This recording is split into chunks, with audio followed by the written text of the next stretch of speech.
McAuliffe, and again, Pat has won All Ireland title really recently in the doing Shanachie.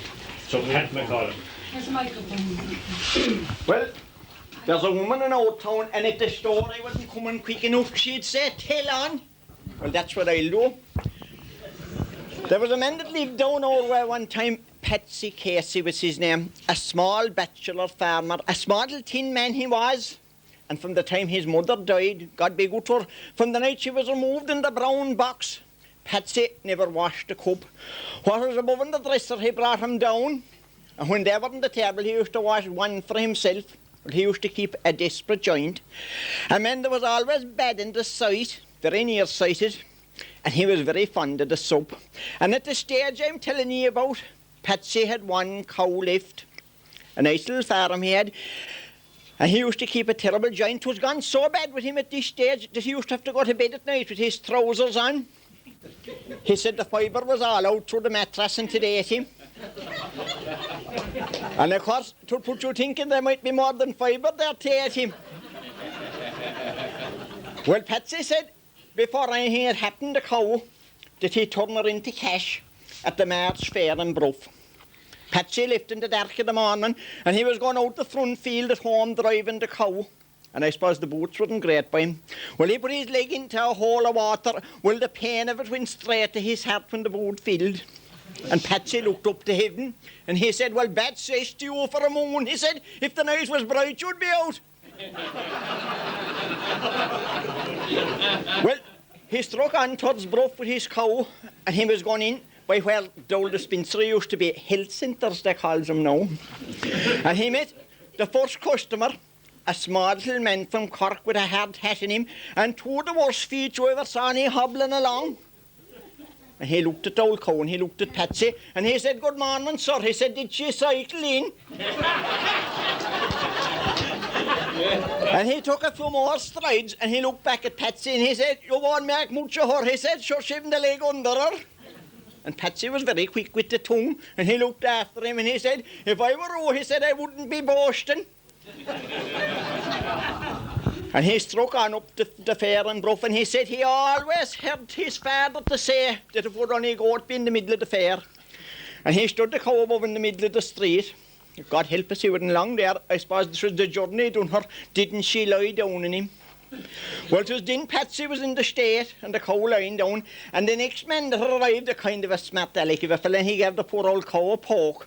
And he looks at Patsy and he said, "How much will you take for the sleepy one?" "A fiver," says Patsy. "I'll give you a juice for her," he said, putting up his 2 fingers, £2 man. In fact, "No one," says Patsy, "and to tell her the truth," he said, "I wouldn't wake her up for it." Well, with the help of a couple of fellas alongside him, Patsy got the cow standing. And the next thing, 2 brothers came on and they started examining the cow.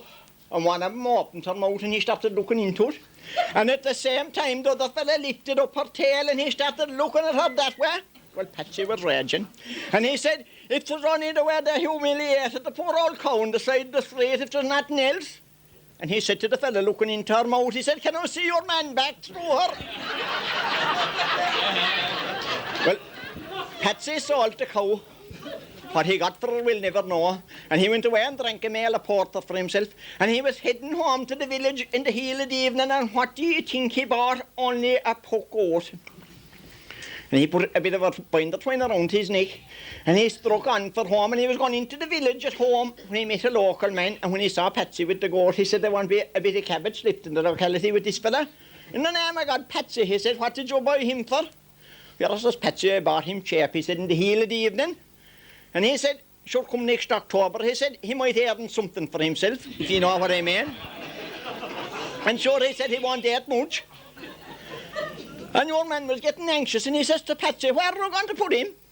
And Patsy thought for a minute, and he said, "Sure," he said, "can't I put him down in the front room?"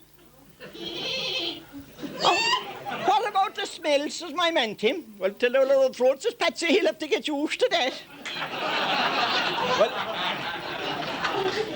I don't know what government was in at the time. I think it was the De Valera government.